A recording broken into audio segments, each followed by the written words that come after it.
Mi nombre es Hernán Pavón, soy el coordinador del Comité de Docencia de Santa Catalina Neurorehabilitación Clínica, y el motivo de esta presentación es intentar mostrar el rol de la docencia en nuestra institución durante esta etapa de pandemia. Tuvimos que enfrentarnos a una patología nueva, la COVID-19, en un contexto nuevo para el mundo, el de una pandemia, y debíamos seguir atendiendo a nuestros pacientes sabiendo que la ventana de oportunidad para su mejora es limitada en el tiempo y no puede dilatarse. Sabemos que la COVID-19 es una enfermedad muy particular, con características propias, que si bien el SARS-CoV-2 pertenece a una familia de virus que no es nueva y que incluso ha ocasionado otras epidemias, en este caso hay comportamientos poco predecibles, que muchas veces la evolución del cuadro de un paciente termina estando dada más por la respuesta del organismo que por la virulencia del virus.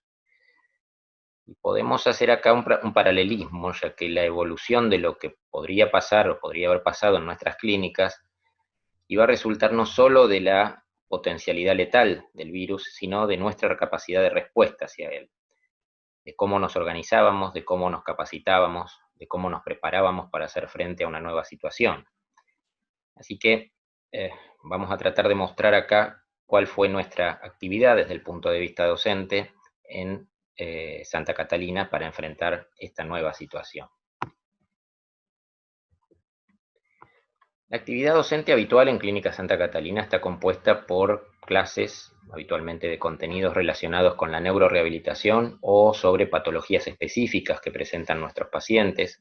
Estas clases se dictan en ateneos semanales, uno por turno en cada sede.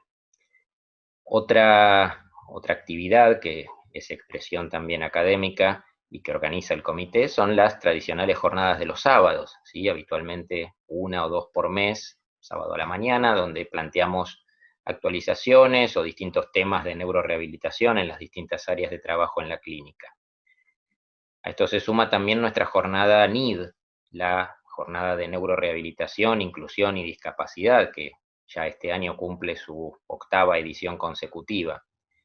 Y se pueden agregar también temas específicos de capacitaciones sobre temas en particular dedicados habitualmente a enfermería.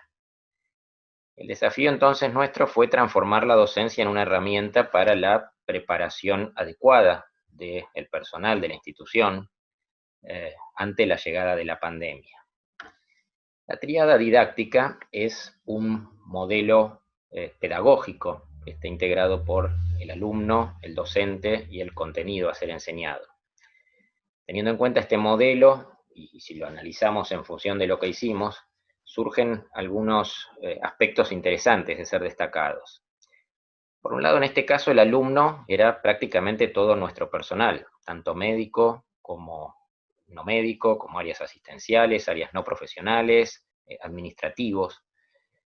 Los docentes no fue fácil definirlo, es decir, fuimos en principio las autoridades de las sedes y los jefes de servicios, pero la realidad es que nadie de nosotros tenía la formación adecuada en cuanto a la información con respecto a esto, como casi nadie en el mundo.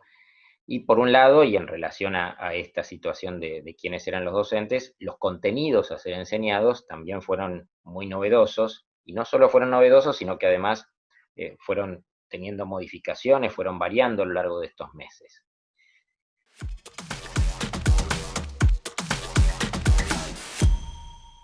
En esta oportunidad, bueno, me acompañan el doctor Hernán Pavón y Silvia Repeto. Ahora los voy a pasar a presentar. El doctor Pavón es médico neurólogo, es coordinador de docencia de la Clínica Santa Catalina y es ex director médico de la sede Catamarca de la Clínica Santa Catalina. La doctora Silvia Repeto, ella es médica infectóloga, pertenece al staff de planta de los servicios de infectología del Hospital de Clínicas, la Clínica Santa Isabel y la Clínica Santa Catalina, entre otros. Así que bueno, gracias por estar acá. Hernán, no sé si querés empezar a explayarte un poquito, a contar algo más de tu disertación. Sí, la verdad que en el video resumimos bastante las dificultades y las situaciones que fuimos viviendo. Creo que lo más importante tuvo que ver con saber seleccionar los temas, tratar de bajarlos, explicarlos, saber convivir con la incertidumbre también. Teníamos muchas fuentes de dónde sacar bibliografía se daba la paradoja también que la bibliografía nosotros la terminábamos sacando de los lugares donde no estaban teniendo tan buena experiencia. Claro. Son los que escriben la bibliografía que habitualmente leemos, pero la realidad es que a ellos no les había ido tan bien. Y teníamos que adaptar y tomar medidas en función de nuestra realidad de clínica, que como dije antes, tiene la particularidad de trabajar con pacientes que están en una ventana de oportunidad impostergable para poder adquirir o recuperar alguna función, alguna mejoría en su estado clínico y en su estado neurológico fundamentalmente. La realidad también es que el hecho de trabajar la enseñanza es una tarea diaria, más allá de las clases y de cómo uno la quiera plantear en cuanto a episodios, es también un aprendizaje diario, permanente, constante, mucha capacitación incidental, mucho mirar. Generamos ese grupo de WhatsApp de controladores de usos de elementos de protección personal, justamente para que todos estuviéramos atentos, para que todos pudiéramos señalarnos los errores o fallas, o poder hacer comentarios que eran respondidos prácticamente en el momento. Así que un trabajo difícil, pero creo que mirando un poco para atrás podemos estar muy satisfechos con los resultados. Sí. Sí, la verdad que sí. Incluso hasta me parece que muchas veces uno ha podido, en cierta forma, estudiar un poco más o conectarse mucho más, porque la cantidad de información que empezaba a aparecer con esta metodología me parece que bueno, eso ayudó mucho. La selección de la información es un tema, bueno, a la tarde Carlos Maya va a dar una charla también sobre eso, o ya está subida la charla y la va a ampliar, pero creo que era un tema importante la selección de la información con la que contábamos nosotros. Claro. Acá tengo algunas preguntas, Hernán, que han hecho.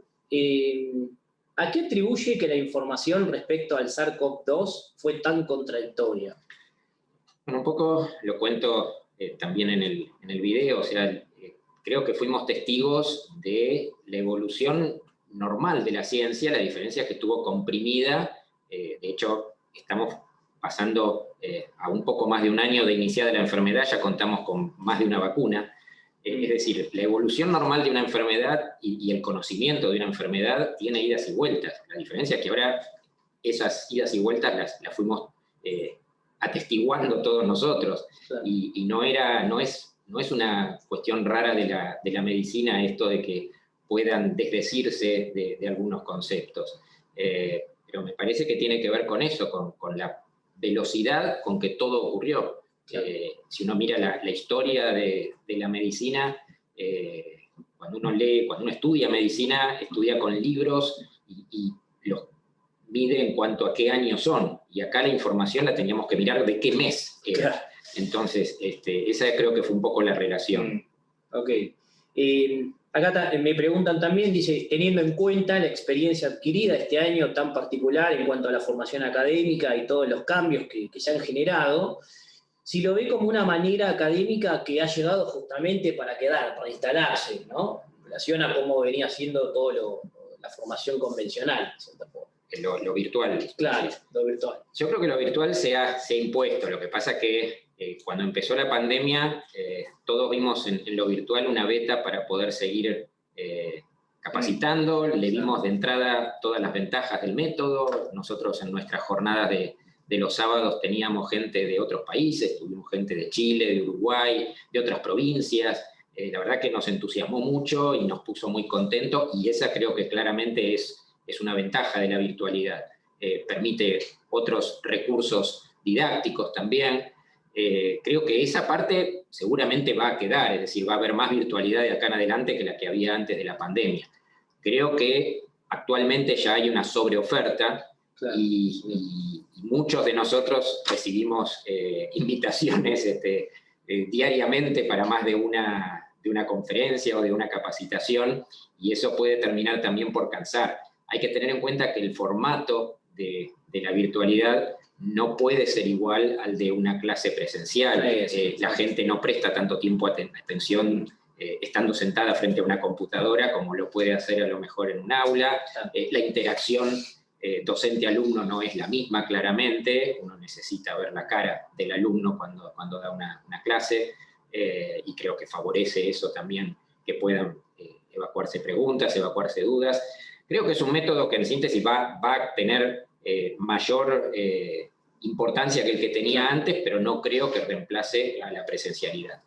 Y más en nuestro rubro, que es la rehabilitación, donde justamente por ahí a veces nos falta la otra parte, ¿no? La práctica. La práctica, para poder fundamental. Sí, sí, un video no va a reemplazar poner la mano. Bueno, Silvia, ¿querés hacer alguna ampliación al respecto de este tema? Bueno, con respecto a la formación de todos los recursos humanos de la clínica, creo que a nosotros nos fue muy bien porque empezamos tempranamente con la formación. Antes que empezaran los casos de COVID, los primeros casos de COVID acá en Argentina, nosotros ya empezamos a implementar la formación de todos los colaboradores, de todo el personal de salud. Empezamos con la restricción de las personas que ya venían de los países de afuera, que se habían ido de vacaciones, y ya antes de que empezaran los primeros casos, nosotros empezamos a pensar cómo íbamos a enseñarles a la gente a usar bien las medidas de precauciones estándar. Porque las precauciones del COVID no son más que un poquito ampliadas las medidas de precaución estándar que la mayoría de las veces la gente, el personal de salud, piensa que la sabe y realmente no la sabe usar bien. Creo que lo que hicimos fue profundizar más y enseñar a usar más lo que se tenía que saber usar, que es el lavado de manos, el ABC de cualquier precaución estándar, el uso del camisolín, el uso del barbijo, ¿sí? Y el distanciamiento social. Fue muy fácil, todo el mundo estuvo muy tranquilo, le brindamos tranquilidad, y el aprendizaje fue continuo, cambiando todo el tiempo las medidas, porque una semana era barbijo sí, tapabocas sí, máscara sí. Los primeros 2 meses cambiábamos todo el tiempo las medidas, pero la gente se adaptó fácilmente porque explicábamos por qué lo hacíamos y les dábamos tranquilidad. Y nosotros estábamos seguros de lo que estábamos haciendo y trabajamos todo el tiempo en equipo. O sea que el equipo de salud y el equipo docente éramos todo el tiempo los mismos. Y éramos multiplicativos con respecto a los docentes. Todas las personas éramos docentes. Vos ibas a ver un paciente y si te ponías el equipo de protección personal mal, me pasaba a mí que era la infectóloga, el camillero me controlaba y me retaba. Claro. Doctora, se lo está poniendo mal. Sí. Y a mí no me molestaba. O sea que eso era un placer porque todos nos estábamos autocontrolando. Entonces generábamos confianza entre todos. Creo que tuvimos casos, nos pasó, porque a todos, pero no nos pasó lo que nos pasaba a otros institutos de rehabilitación o incluso a los geriátricos. Claro. Nos pasaron cosas, pero la verdad que la respuesta fue muy buena, estuvimos estresados, pero porque empezamos rápidos con la educación. Bien. Acá, bueno, algo más o menos recién comentaste, pero creo que es una pregunta, te voy a hacer a vos porque se relaciona un poquito con lo que dijiste, ¿no? Dice, en otros centros que conozcas en general, ¿sí? Si has notado que se trabajó de una manera similar a la nuestra, digamos, ¿sí? Y si notaste algunas dificultades o algunas observaciones. Se trabajó similar. Lo que pasa es que nosotros estuvimos muy encima de la educación, todo el tiempo.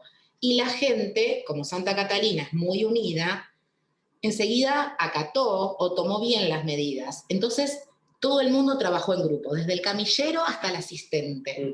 Entonces fue muy fácil que las medidas se pudieran desarrollar. Y hubo menos casos adentro de la sede. Claro. En los hospitales que son más grandes, en los hospitales de agudo, a veces eso es difícil de controlar. Donde yo trabajo, fuera, es más difícil de controlar todo eso. Es un mundo. Santa Catalina es más chiquito, todos trabajamos mucho más en grupo, entonces es más fácil. Claro, sí, pero sí pasó. Las medidas en todos lados son las mismas. Ok.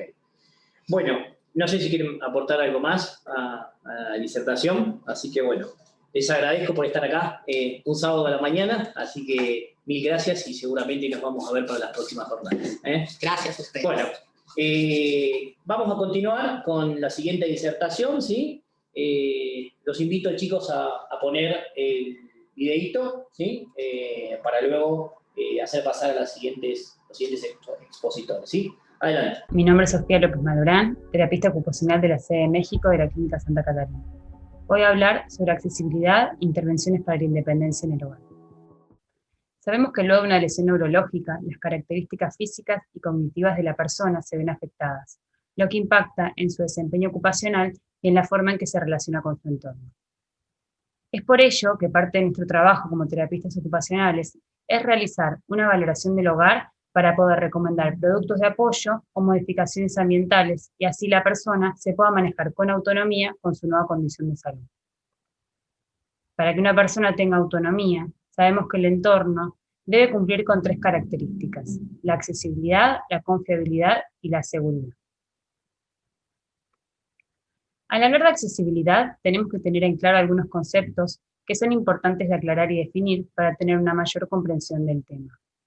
Estos conceptos son accesibilidad, cadena de accesibilidad, barreras arquitectónicas, diseño universal y productos de apoyo. La accesibilidad es la característica del urbanismo que permite a cualquier persona la utilización del espacio con la máxima autonomía posible. Brinda integración y equiparación de oportunidades para todos los ciudadanos. El concepto de cadena de accesibilidad deriva de la idea de que la accesibilidad debe ser analizada como una cadena que se vincula entre sí, porque las personas realizamos actividades de manera cotidiana que también se vinculan entre sí. Los 4 atributos que componen la cadena de accesibilidad son el poder llegar, poder pasar, poder aproximarse y poder hacer. Estos 4 atributos deben cumplirse para que el espacio o la situación sean accesibles. Un ejemplo donde la cadena se rompe podría ser un edificio con rampa para el ingreso, pero con un ascensor que no tenga las dimensiones apropiadas para una silla de ruedas. Luego, barreras arquitectónicas son los obstáculos físicos que impiden la libertad de movimiento y la autonomía de cualquier persona. Está demostrado que la capacidad funcional de todos aumenta cuando se eliminan las barreras arquitectónicas. Relacionado a esta última afirmación es el término diseño universal, que fue utilizado por primera vez por el arquitecto Ronald Mace, quien buscaba estimular el desarrollo de productos que sean atractivos y comerciales, y que sean inclusivos, que puedan ser utilizados por cualquier persona. Se definen 7 principios básicos que deben cumplir los productos y entornos para que sean definidos bajo el concepto universal. Estos principios son que sean de uso equitativo, que sean de uso flexible, que sean de uso intuitivo y sencillo, que tengan una tolerancia a errores, que requieran el mínimo esfuerzo físico y que tengan las dimensiones apropiadas para que lo utilice cualquier persona.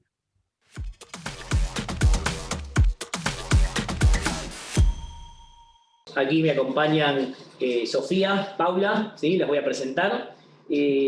Sofía López Malbrán, ella es terapista ocupacional, staff de planta del Servicio de Terapia Ocupacional de la Clínica Santa Catalina, y Paula también es licenciada en terapia ocupacional y es la jefa del Servicio de Terapia Ocupacional de la Clínica Santa Catalina. Bienvenida, chicas. ¿Sí? Sofía, bueno, después de haber visto el resumen recién de tu disertación, si querés hacemos alguna ampliación, algo que quieras comentarnos, adelante. Bueno, muchas gracias por invitarme.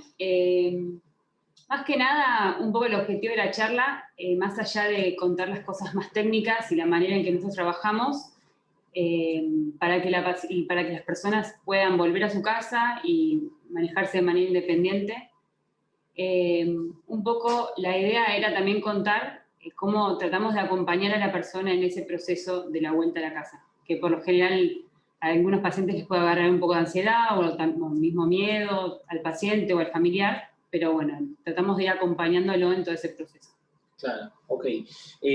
Tengo varias preguntas para vos, así que bueno, vamos a hablar más de preguntas de que tus propios comentarios. Escúchame, es obvio preguntarte qué dificultades tuviste, digamos, para evaluar las barreras arquitectónicas en esta época de pandemia, definitiva.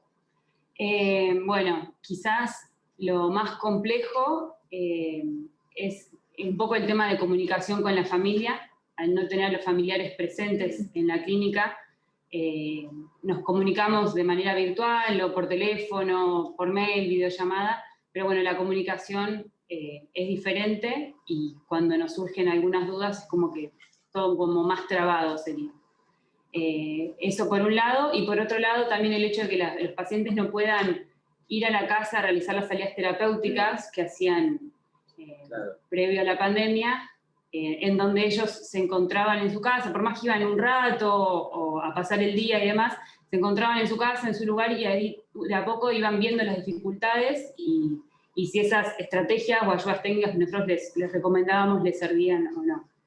Claro. Así que un poco, yo creo que esas son las dos mayores dificultades que encontramos. Se han tenido que readaptar, digamos. Totalmente, son como todos. Bueno, después preguntan qué estrategia sugerís en caso, y esto pasa seguramente, de que la familia se niegue a trabajar el tema o no acepte las sugerencias o no quiera hacer los cambios de las barreras arquitectónicas. Muchas veces cuando ustedes les dicen eso es como que quizás caen a la realidad diciendo, pucha, tengo un paciente en otras condiciones y no lo quiero tener en definitiva, quisiera tener el otro. Entonces, un poquito como... Sí, totalmente, puede pasar, pero bueno, me parece que es muy importante ahí lo que es el trabajo en equipo, tanto con el familiar como con el paciente, y realmente juntos poder ir buscando las mejores estrategias, las mejores recomendaciones, porque ellos son quienes van a vivir en la casa, quienes van a vivir en esa situación, y hacerlos partícipes de ese tratamiento y de esas recomendaciones los ayuda también a ellos a darse cuenta de qué es lo que necesitan. Claro. Y también un poco, obviamente son cosas que vamos trabajando de a poco, no es que de un día para el otro le mandamos ahí todas nuestras sugerencias, sino se van trabajando durante todo el tratamiento, trabajamos en equipo con los otros profesionales, y si vemos que la negación persiste, trabajamos mucho con la parte de psicología de la clínica, claro, con el área de psicología. Ok, bien. Dentro del relevamiento que ustedes hacen, ¿sí? Incluyen en su evaluación al ambiente laboral del paciente, y bueno, acá nos nombran los centros educativos también, por ejemplo. En realidad, por lo general no surgen en ese momento de transición al hogar. Son cosas, claro, que quizás empiecen a surgir más adelante. Obviamente, si el paciente nos trae esa inquietud, lo tenemos en cuenta, lo trabajamos y brindamos nuestras recomendaciones. Quizás los pacientes ambulatorios, cuando vienen ambulatorios a la clínica, ahí encontramos como más lugar para trabajar esas cosas, porque ya son personas que están más insertas en la comunidad y empiezan a tener más de este tipo de dificultades, en el trabajo o en el lugar de estudio. Claro. Muchas veces nos pasan en que, bueno, a veces las barreras arquitectónicas quizás es colocar una baranda en la bañera y otras veces es hacer un cambio estructural en la casa grande, ¿no es cierto? Entonces, un poco acá la pregunta está dirigida a eso. Dice, si existe con especificidad alguna normativa que obligue tanto a obras sociales o a las ART, por ejemplo, ¿sí?, a brindar la cobertura de esas modificaciones de las barreras arquitectónicas que hay que hacer en el hogar. En cuanto a las obras, a las ART, existe la ley de riesgo de trabajo, que en el artículo, en la resolución 180/15, menciona la obligación que tienen las ART de brindar tanto la evaluación de las barreras arquitectónicas como las modificaciones para que la vivienda de la persona, de ese trabajador, pueda ser accesible. Y las obras sociales no todas cubren las modificaciones, sí, algunas no cubren lo que son los productos de apoyo que podamos llegar a sugerir, pero bueno, a la vez sabemos que está la Convención de las Personas con Discapacidad, la Convención de los Derechos de las Personas con Discapacidad, que habla de la importancia y de la obligación que tienen los estados de brindar la accesibilidad y evitar las barreras arquitectónicas en la vivienda. Claro, okay. Sí, es un gran tema ese, a veces es largo también. Sí, porque puede ser muy costoso. Claro. En algunas viviendas hay que hacer muchas modificaciones y eso puede llegar a ser muy costoso. Sí, sí. De hecho, hay a veces, por RT, pacientes que no tienen un hogar que se pueda ambientar, entonces la misma ley exige a la RT en particular que, bueno, le alquile un hotel o alguna otra vivienda para que pueda estar. O sea, en ese sentido, lo que es el manejo de ART está mucho mejor regulado que las obras sociales. Sí. ¿Sí? Bueno, Paula, ¿querés hacer alguna ampliación de esta disertación? Bueno, antes que nada, gracias por la presentación. Antes que nada quería felicitar a los disertantes. Me parece que todas las ponencias fueron muy enriquecedoras. Por otra parte, sí, me parece que desde lo que es la profesión de terapia ocupacional, nosotros entendemos la problemática de la accesibilidad como un determinante de lo que es la salud, ¿no? Como dice Sofi en la charla, todo lo que son, perdón, todo lo que es el contexto, sí, perdón, todo lo que es el contexto va a influenciar o positivamente o en forma, va a funcionar como un facilitador o como un limitante del funcionamiento de la persona y de la participación. Por otro lado, nosotros como terapistas ocupacionales actuamos justamente a través de intervenciones en el ambiente o de adaptaciones en las tareas. Y me parece que es importante en relación justo a esta pregunta que vos hiciste, mencionar que el derecho a la accesibilidad de las personas con discapacidad, tanto en el entorno físico como en lo que es la comunicación y la información, tiene una significación particular si consideramos que esto es un vehículo para poder acceder a lo que son los derechos humanos, digamos, que tenemos todas las personas, ¿no? Eso me pareció que era un punto importante a remarcar. Por otro lado, también, esto que mencionaba Sofía recién en relación a lo que es la Convención de las personas, de los derechos de las personas con discapacidad, también fue incorporada, la Convención fue incorporada a la Constitución en el año 2014 a través de la Ley 27.044. Y es ahí donde justamente esto que mencionaba Sofía, que la Convención compromete al Estado Nacional justamente a eliminar las barreras arquitectónicas y edilicias de lo que son los ámbitos privados y públicos. Y me parece también que es importante, para cerrar la idea, que nosotros que somos profesionales de salud estemos justamente formados en todo esto que tiene que ver con la problemática de la accesibilidad, precisamente por esto que mencionaba recién, que en definitiva nosotros cuando sugerimos un producto de apoyo o sugerimos una modificación en el ambiente, estamos también, en cierta forma, influyendo en el acceso al ejercicio de los derechos. Claro. No sé si se entendió precisamente la idea, pero bueno, me pareció que era importante, también fue un poco la razón por la cual elegimos este tema, porque me parece que tiene que llegar realmente a los profesionales de salud el tema de la accesibilidad como un facilitador de la participación, que es en definitiva lo que nosotras como profesionales de la terapia ocupacional buscamos. Ok. Me acaba de llegar en vivo en este momento justo una preguntita que me mandan, para las dos, no sé la que quiera contestar, dice, ¿cuál es el límite de tiempo de espera a considerar en caso de que no esté garantizada la accesibilidad en el hogar? Digamos, si hay algún tiempo particular que uno tiene que esperar para que se pueda ir. Digamos. Para que se pueda ir de alta. Supuesta, sí, tal cual. Me parece que eso es particular de cada caso y de cada situación, justamente, ¿no? De cada situación familiar, de cómo impacta a veces quizás la vivienda del paciente no esté adecuada, pero se esté trabajando, y entonces uno espera también, ¿no? Dentro del equipo es algo que se charla y uno espera un poco más también para el alta, y a veces quizás la persona tiene una vivienda o un familiar y decide ir transitoriamente a la vivienda de un familiar hasta que esté adecuada. No sé si hay tiempos estipulados, me parece que es algo más que se trabaja justamente con la familia y con el resto del equipo en la toma de esas decisiones. Ok, bien, sí, muy claro. Bueno, chicas, muchísimas gracias por estar aquí presentes esta mañana. Ha sido muy buena la disertación y las ampliaciones. Bueno, gracias. Así que les agradezco. Gracias. Gracias a vos. A continuación, bueno, vamos a ver un resumen de la próxima disertación, ¿sí? Mi nombre es Mariana Andrea Fadón, soy fonoaudióloga de la Clínica Santa Catalina y voy a hablar sobre sonidos deglutorios, ausculta cervical con la utilización de sonar Doppler. La ausculta cervical tiene su origen a partir de los avances en estudios que se hicieron tanto en el área cardiovascular como en la respiratoria. Hubo avances importantes en lo que se refiere a la acústica y permitió tener registros sobre ellos.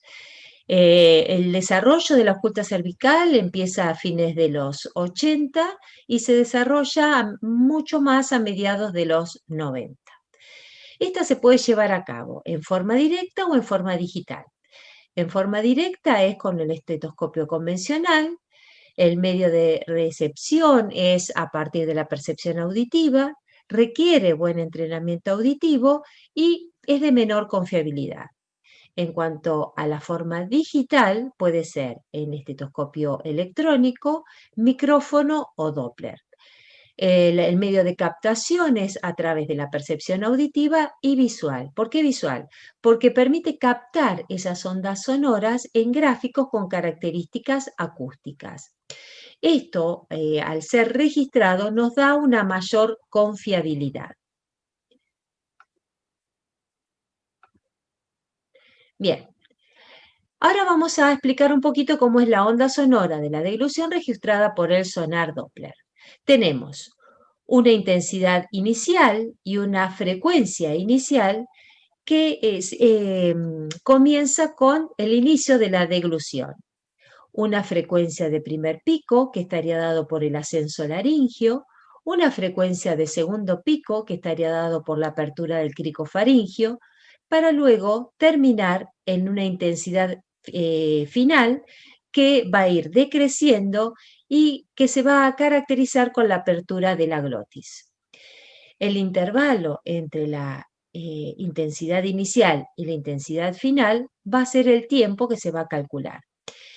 Los valores están baremados, ya sea por edades, bebés, niños, adultos y adultos mayores. Tanto la frecuencia como la intensidad y el tiempo. Bien. Acá tenemos, vamos a explicar cómo es este procedimiento. Acá vemos cómo nos posicionamos frente al paciente, cómo está colocado. El paciente está frente a la pantalla para que pueda visualizar cómodamente mientras realiza la deglución. La ubicación para escuchar bien del sonar Doppler tiene que estar en la cara anterior lateral del cartílago tiroides. Si el paciente requiere de asistencia, quien lo asista va a estar del lado contralateral al evaluador.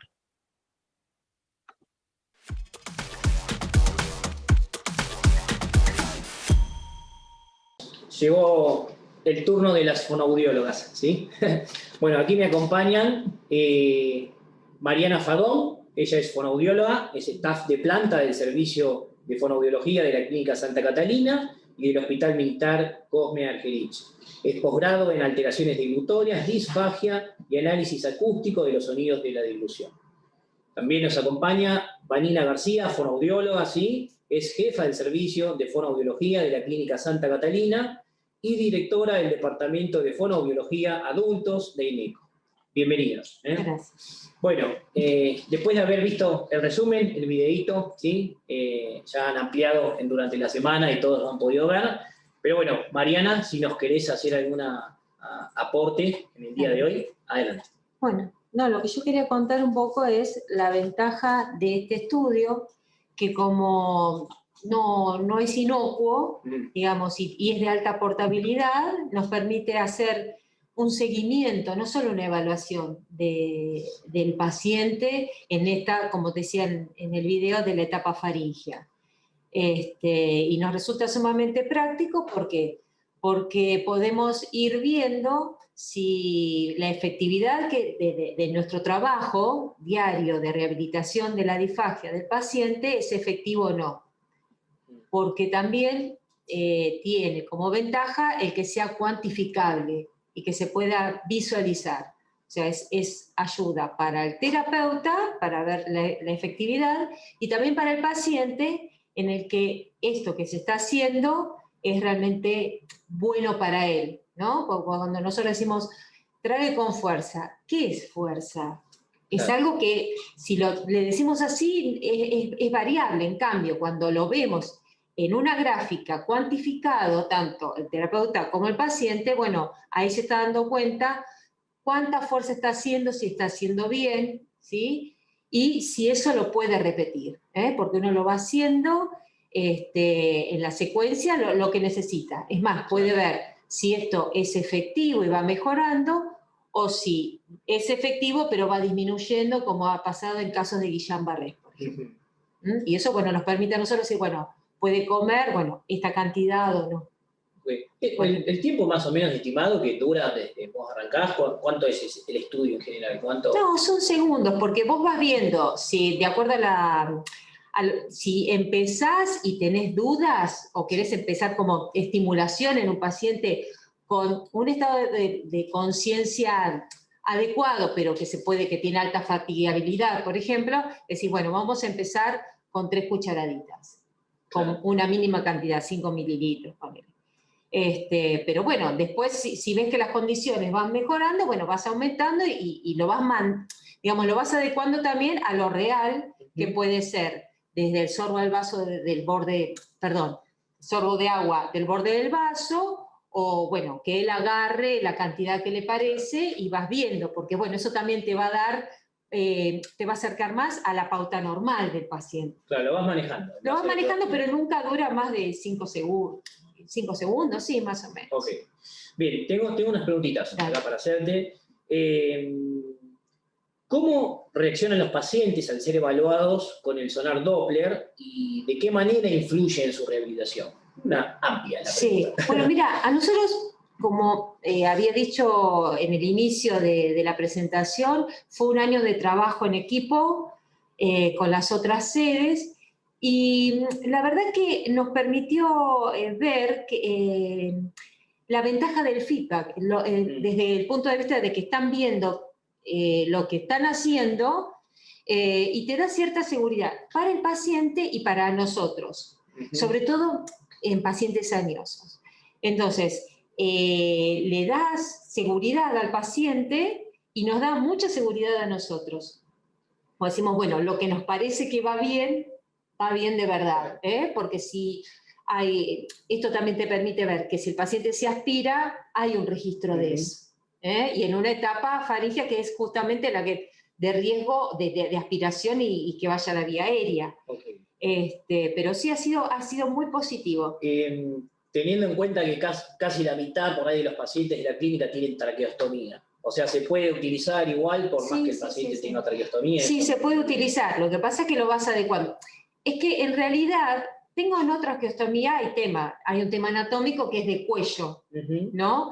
Por eso lo aconsejable siempre es, primero, utilizar el estetoscopio común, para uno tener el registro de realmente dónde colocar el Doppler, que es un poco más grande que la campana del estetoscopio, para poder escuchar bien ese sonido. Entonces, claro, lo ideal es, primero, si vemos esa dificultad, ya sea cuello corto o que el paciente tenga mucha papada, o de repente la traqueostomía, la traqueostomía, como dijimos, de repente, bueno, es auscultar primero para después ponerlo con comodidad, porque si le ponemos eso, el paciente traga y va a estar incómodo, no va a ser fisiológicamente normal eso, porque le estamos condicionando, va a estar incómodo y las respuestas que vamos a tener no van a ser las adecuadas. Los sonidos, cuando tragás y más, o sea, tenés que hacerlo bilateral, o sea, un lado o el otro, o eso no influye en el estudio. No, lo importante, tenemos que acordarnos que si nos vamos muy a lo lateral está el paquete vasculonervioso del cuello, entonces vamos a tener sonidos que no son los adecuados. Okay.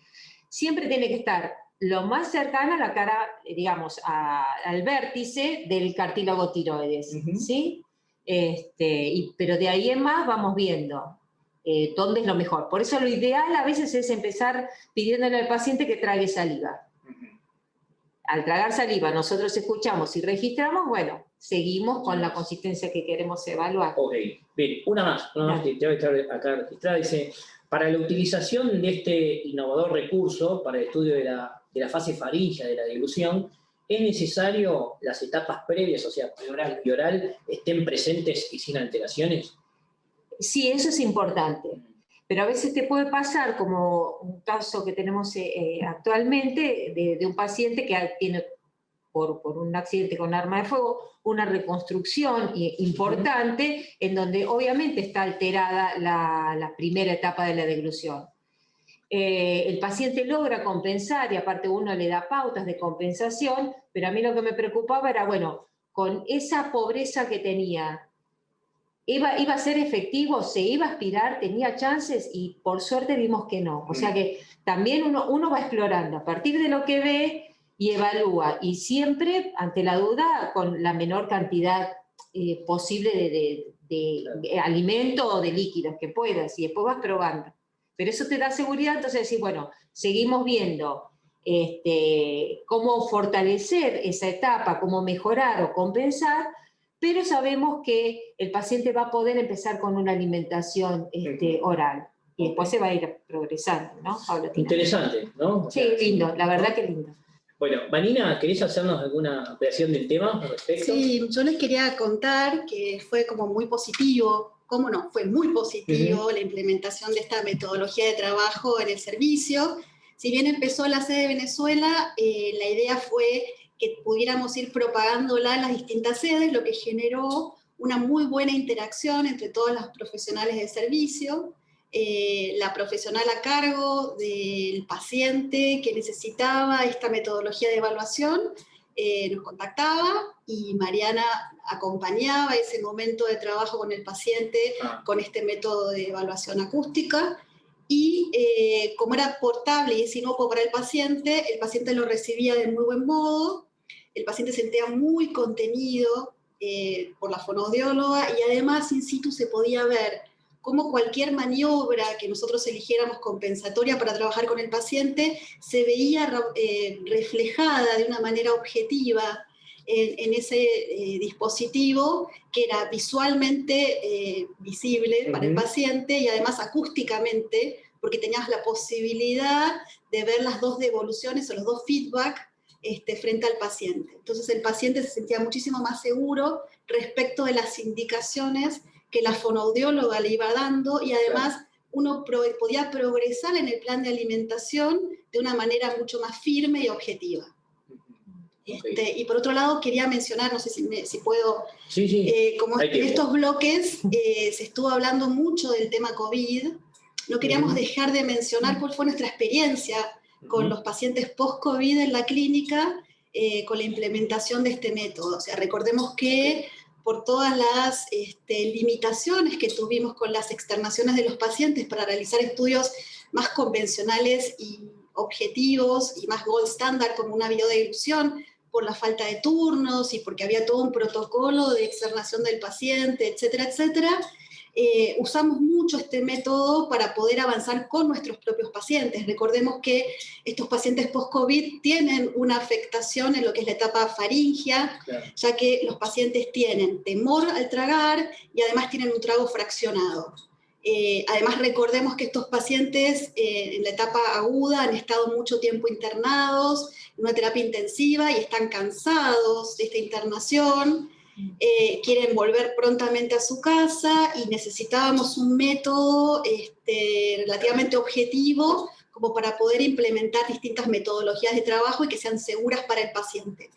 Entonces, esto nos permitió que el paciente implementáramos en él técnicas seguras de trabajo con una buena estimulación y mucha contención, y avanzar y progresar en el plan para que el paciente realmente se vaya de alta con una dieta oral completa. Okay. Esto lo estaba pensando ahora, ya que dijeron que normalmente estaban en todas las sedes, ¿no? Iban sede por sede atendiendo a los diferentes pacientes. O sea, el transporte del equipo en realidad es fácil de hacerlo, digamos, no necesitamos... Sí, porque en la notebook está el software, y es lo que yo les mostré, es un Doppler portátil, que es, inclusive se usa para escuchar los ruidos fetales, y esa pila, y está unida a una placa de sonido, o sea que es totalmente portable. Interesante. Y lo puedes usar las veces que vos quieras. Claro, sí. No confías, volvés a hacerlo. Claro. De hecho, semanalmente, o sea, si vos ves que el paciente va progresando, entonces vas probando semanalmente y vas acelerando también la progresión en el plan de alimentación. Entonces el paciente no se aburre del tipo de comida que recibe, el tipo de consistencia, y como te dije antes, reforzás la seguridad en el paciente, Claro. la confianza en el tratamiento y en su propia maniobra frente al acto de la dilución. Sí. Y otra cosa que cabe aclarar es que en este año de trabajo, sobre todo el anterior, este fue, dada la circunstancia, bastante particular, no pudo hacerse un seguimiento más intensivo como se hubiese querido, pero pudimos corroborar con el FES y con la videodilución, o sea, con métodos gold estándar, que realmente hay cierta compatibilidad. Okay. Entonces eso también nos ha dado más seguridad, claro, en el uso de este sistema. Bueno, es bueno que más o menos los 3 estudios cuenten lo mismo. Exactamente. Bueno, Mariana, Vanina, gracias. No sé si quieren aportar algo más. No, un placer, nos encanta formar parte de estas jornadas que son totalmente diferentes, pero tan enriquecedoras como las de los años anteriores. Y bueno, y pertenecer a este equipo que trabaja interdisciplinariamente por suerte y entre todos intercambiamos información. Y estamos a disposición por cualquier duda o cualquier cosa que necesiten consultarnos. Okay. Bueno, chicas, muchas gracias. Gracias. Bueno, un placer. Vamos ahora al último videíto, ¿sí? El compacto de la última disertación del turno mañana. Soy el doctor Orlando Aliaga, neurólogo del Centro Médico Amenábar, y en el día de hoy voy a hablar sobre el efecto de las diferentes intervenciones farmacológicas sobre la neuroplasticidad. Hay poca claridad sobre el origen histórico de la palabra y tampoco se conocen en totalidad sus procesos fisiológicos concretos.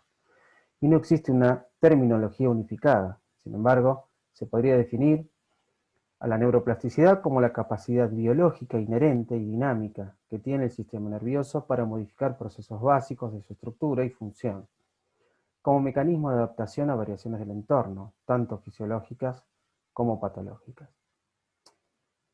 Siguiendo a Ismail y colaboradores, podríamos hablar de 3 tipos de neuroplasticidad.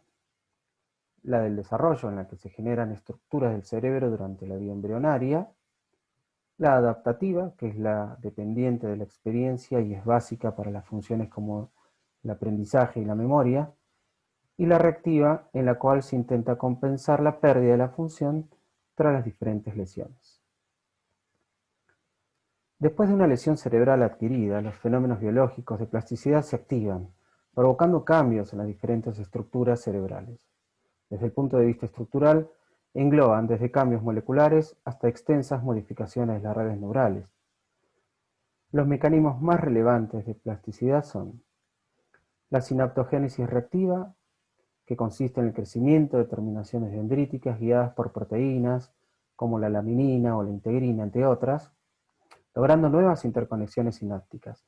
Estas ramificaciones pueden ser adaptativas o maladaptativas y el rol en la recuperación del daño cerebral aún es incierto. Otro fenómeno, el de la supersensibilidad por denervación, en la cual la respuesta neuronal aumenta por disminución de sus aferencias. En este caso, este aumento se debe a una mayor sensibilidad de los receptores de membrana con su neurotransmisor, o por un aumento del número de receptores. La transmisión por difusión sináptica. Este mecanismo se ha demostrado en pacientes con infarto cerebral después de la destrucción de las vías dopaminérgicas, donde existe incremento en la regulación de los receptores de membrana. El fenómeno de desenmascaramiento, en el cual las conexiones neurales en reposo están inhibidas en el estado normal. Después de una lesión cerebral se desenmascaran. Compensación conductual, un término en el que se pueden desarrollar nuevas combinaciones de conductas. Un paciente puede usar diferentes grupos de músculos u otras estrategias cognitivas. Factores tróficos, que son diferentes moléculas que están relacionadas con la recuperación del daño cerebral, ¿sí? Entre ellas están el factor neurotrófico derivado cerebro, las neurotrofinas y las integrinas, entre otras moléculas. Las sinapsinas y neurotransmisores son proteínas que aglutinan vesículas sinápticas, que contienen justamente a las neurotransmisores y por intermedio de segundos mensajeros desencadenan eventos intracelulares, generando modificaciones en la expresión genética. La regeneración de fibras, que ocurre principalmente en el sistema nervioso periférico, donde las células de Schwann facilitan la liberación de factores de crecimiento. El fenómeno de diasquisis o de inhibición, que se define como una alteración en la función y metabolismo de áreas distantes al foco lesional, debido a una interrupción de las vías aferentes hacia estas áreas. Y por último, la potenciación a largo plazo, que involucra la plasticidad sináptica y ha centrado su campo de investigación en la transmisión excitatoria mediada por glutamato y su respectivo receptor. Este último mecanismo será abordado con más detalle más adelante.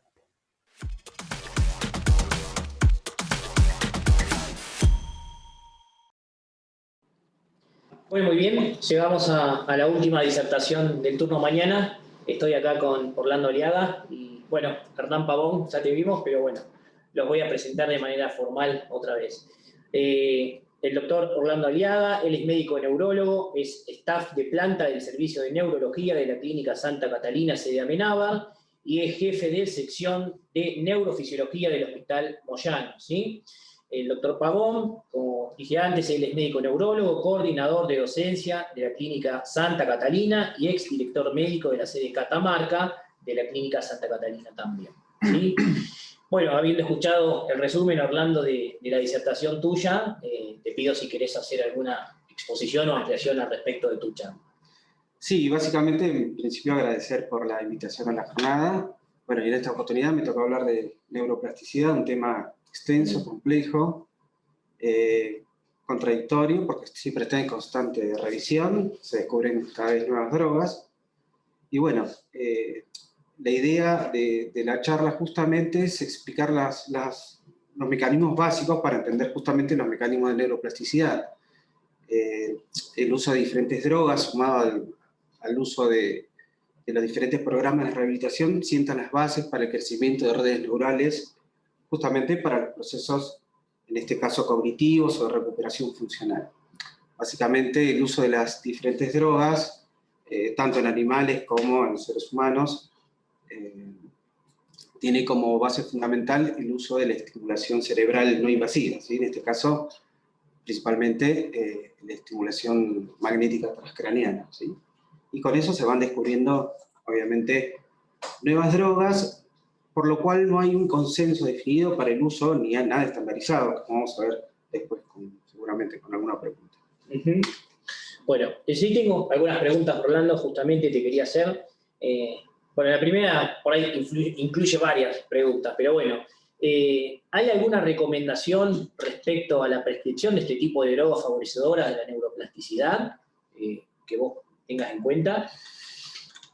No hay un consenso, no hay ninguna guía estandarizada para el uso de este tipo de drogas. En general son recomendaciones de expertos y obviamente experiencias individuales. Lo que sí se sabe, ¿no?, es que el inicio temprano de la rehabilitación obviamente mejora mucho, ¿sí?, el aspecto funcional hacia el final de la recuperación, incluso en pacientes que están cursando con la enfermedad aguda. Y hay que tener en cuenta también que el uso de las diferentes drogas es parte de un proceso de un plan integral de rehabilitación.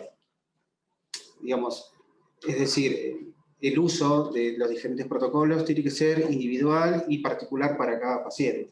Ok, ¿hay alguna patología en particular que vos digas, bueno, en esta es más favorecedora que la otra, o no? Por ejemplo, un TEC, una ACV, depende, ¿cierto? Sí, se sabe que hay diferentes mini guías o recomendaciones o basadas en la evidencia, especialmente, por ejemplo, en pacientes con lesión, en el contexto lesión cerebral por un traumatismo de cráneo, o la recuperación funcional en pacientes con accidentes cerebrovasculares, o incluso en la recuperación cognitiva en pacientes con esclerosis múltiple, ¿sí? Ok, acá me pregunto también, ¿y cómo se elige una u otra droga? O sea, ¿no es cierto? Como para iniciar eso. Digamos que la elección del uso de los diferentes fármacos, como recalqué recién, es individual y depende mucho del tipo de lesión que tenga el paciente, de las comorbilidades, obviamente, y del aspecto funcional, ¿sí?, a futuro, cuál es el proyecto o lo que vamos a hacer con el paciente.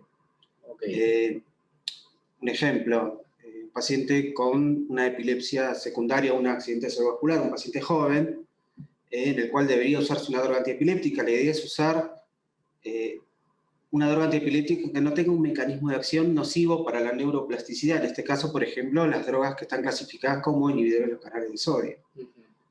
Por ejemplo, la ferritoína, la carbamazepina o el fenobarbital. Son drogas inductoras que se saben, ¿sí?, que son nocivas para la neuroplasticidad y para los procesos cognitivos. En este caso, la idea es usar algún tipo de droga que obviamente no implique este mecanismo de acción. Claro.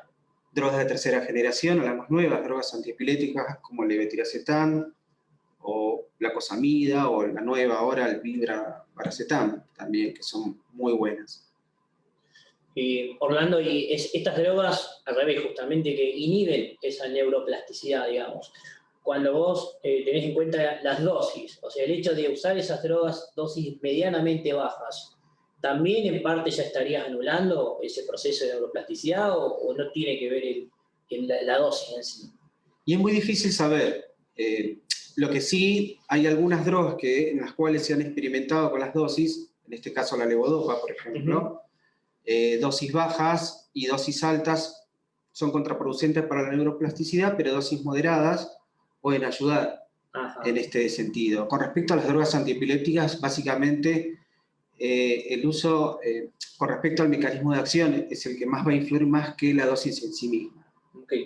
A mí particularmente me pasa con, bueno, justamente que hacemos espasticidad con la dosis de baclofeno, ¿no? Normalmente quizás es como de rutina arrancar con el baclofeno, ¿no es cierto? Pero bueno, supuestamente estamos inhibiendo el desarrollo de la neuroplasticidad de cierta forma, ¿no? Claro, el baclofeno básicamente es un inhibidor de los receptores de GABA, muy parecido a las drogas, a las benzodiazepinas, pero actúa específicamente en el receptor GABA de tipo B. Es una droga usada para la espasticidad, especialmente pacientes con lesiones medulares o pacientes, en el contexto de lesiones, por ejemplo, cerebrales o medulares en pacientes con esclerosis múltiple. Tiene efectos adversos, ¿sí? Somnolencia, mareos, debilidad, alteración en la función renal, claro. Por lo que no está recomendado un uso prolongado si no hay un efecto, por ejemplo, dentro de las 6 semanas. Okay. Humildemente, la idea de usar tratamiento farmacológico con baclofeno está justificado siempre y cuando veamos una buena recuperación funcional en este sentido. Eso no implica que no la usemos, pero la idea es usar la mínima dosis eficaz con respecto a eso. Claro. ¿Sí? Obviamente hay otras estrategias para la espasticidad quizás mejores. Tal cual, justamente por eso te lo preguntaba. Por ahí al tener varias posibilidades y opciones, quizás el baclofeno sería bueno no usarlo, de cierta forma, ¿no? Sí. Hernán, ¿nos querías hacer algún aporte, alguna aclaración en particular? No, la verdad que el tema de siempre que uno indica una medicación como médico general, uno hace una evaluación de beneficios y posibles riesgos que pueda tener esa medicación. En el caso de nuestros pacientes de rehabilitación, a esos posibles riesgos tenemos que también tener en cuenta o agregarle también el efecto sobre la neuroplasticidad. Lo que pasa es que el concepto de neuroplasticidad es un concepto bastante complejo también porque hay neuroplasticidad positiva y neuroplasticidad negativa también. Entonces, si uno tuviera que elegir una droga ideal o un tratamiento ideal, sería aquel que favorezca la neuroplasticidad positiva e impida la neuroplasticidad negativa. Esa droga milagrosa no existe hoy en día. Así que tenemos que manejarnos con la base teórica que tenemos de determinadas drogas que sabemos que hay que evitarlas o por lo menos mirarlas con mucho cuidado. Hace algunos años los pacientes que ingresaban a la clínica de rehabilitación venían, yo diría que un 90% de los pacientes con daño cerebral adquirido, sobre todo traumatismo de cráneo o accidente cerebrovascular, venían medicados con fenitoína, con difenilinantoína. Y una de las primeras cosas que teníamos que ir haciendo nosotros era hacer el switch, rotar a otros anticonvulsivantes. Usábamos mucho la lamotrigina también, que es una droga que permite, o que por lo menos no estaba dentro de la lista de los de las drogas que podían ser menos favorecedoras de la neuroplasticidad, incluso hasta ser activadoras. Hay trabajos por lo menos con la lamotrigina que hablan a favor de eso. Hoy por suerte ya desde las terapias los pacientes vienen ya medicados con otras drogas, tipo levetiracetam, que son mucho más amigables desde ese punto de vista. La realidad es que es un fenómeno que hay que tenerlo en cuenta porque es la base de la rehabilitación de lo que hacemos con los pacientes y tenemos que que tener muy en cuenta que cada vez que indicamos una medicación podemos estar indirectamente favoreciendo o empeorando ese proceso fisiológico que tratamos de estimular, que es la neuroplasticidad. Al respecto de eso en la clínica, creo que sigue funcionando, me parece. No habían armado como un sistema de indicaciones médicas donde incluso, Teníamos, sí, ¿no es cierto? La misma...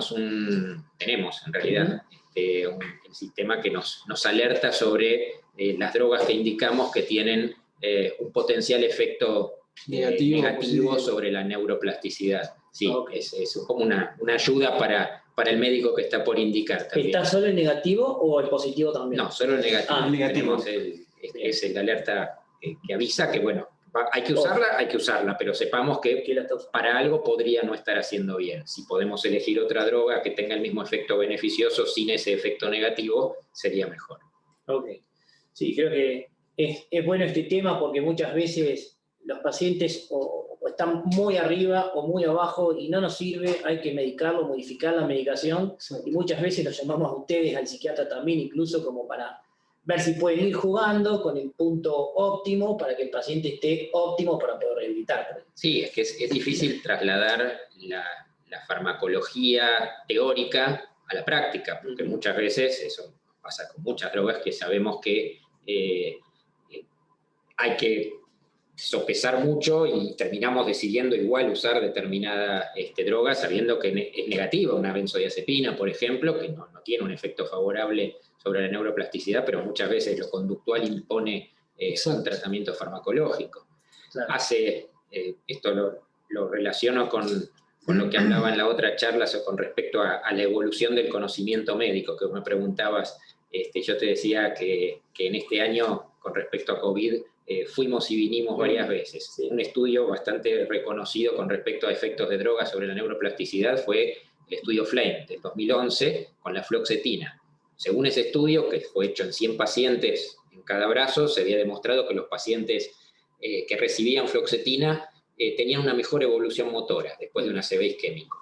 Y ese fue un poco el paradigma de tratamiento. Hasta el año 2018, donde el estudio Focus, que usó 3.000 pacientes, demostró que en realidad no hubo ningún efecto. No solo no hubo ningún efecto positivo, sino que además hubo algunos efectos colaterales negativos, con lo cual ahora dejamos de usar fluoxetina. Y eso era independiente del estado de ánimo del paciente, no era como tratamiento de una depresión, sino que era una droga que se consideró que actuaba positivamente sobre la neuroplasticidad a través de su mecanismo de acción intrínseco, de inhibición de la recaptación de serotonina. Es decir, allí en 7 años pasamos de blanco a negro con respecto a una presunta verdad médica. Y me llegó una pregunta para los neurólogos. Dice, en caso de una ACV, ¿podrían hablar un poco sobre el trabajo en Santa Catalina interdisciplinario con el psicólogo? No sé si tiene mucho que ver, en particular preguntan, pero bueno, pueden relacionar ahí el trabajo en equipo, no sé, con la parte de psicología también. Sí, psicología, desde ya que forma parte de toda la estructura interdisciplinaria de la clínica. Es un área más, es un área fundamental, tanto como otras, obviamente, pero que tiene mucho que ver. Siempre tenemos que tener en cuenta la concepción del trabajo de rehabilitación, siempre es interdisciplinaria. Claro. Y psicología, lo que no hay que olvidarse es que también trabaja con el cerebro del paciente. Muchas veces son pacientes con daño cerebral adquirido y muchas veces el paciente tiene que hacer también una modificación de estructuras y de pensamientos que requiere un cambio fisiológico y anatómico a nivel cerebral. La psicología no trabaja con el alma del paciente. Lo que es el objeto de trabajo de la psicología también está dentro del paciente y también se ha lesionado. Pasa que está la concepción también que un accidente cerebrovascular solo genera daño motor o daño sensitivo, pero realmente se afectan muchas funciones cognitivas, de la parte conductual, emocional, con respecto al humor. Así que es como dice Hernán, ¿sí? Es multidisciplinario el trabajo. Sí. Tal cual, totalmente. Bueno, Orlando, Hernán, no sé si tienen algo más que agregar, algo que quieran decir, ¿no? Muchas gracias. Bueno, les agradezco por estar este mediodía ahora con nosotros, así que desde ya muchísimas gracias. ¿sí? Gracias. Bueno, los invito a todos, vamos a hacer una pausa, un break, vamos a parar ahora al mediodía y retomamos a las 2 de la tarde.